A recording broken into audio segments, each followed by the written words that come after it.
Hey everybody, it's Gary the Google Guy here, and a new update to Google Slides, and this is a fun one for you.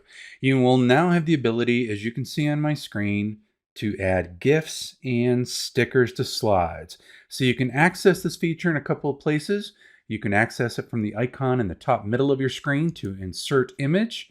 In the pull-down menu, you'll see an option for GIFs and stickers.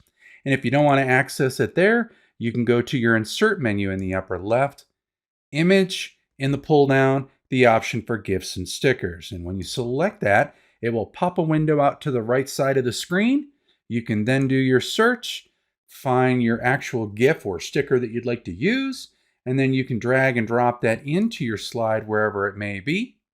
It will create that, and you will now have the image to resize it, do whatever you want to format it, as you do have the formatting options in the upper right of your toolbar. You can move it around. It is yours to do what you wish with.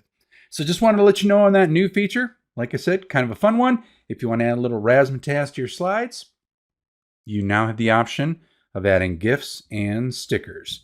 Until we meet again, another day, another time, another tip, trick, hack, or update, this is Gary the Google Guy, signing off.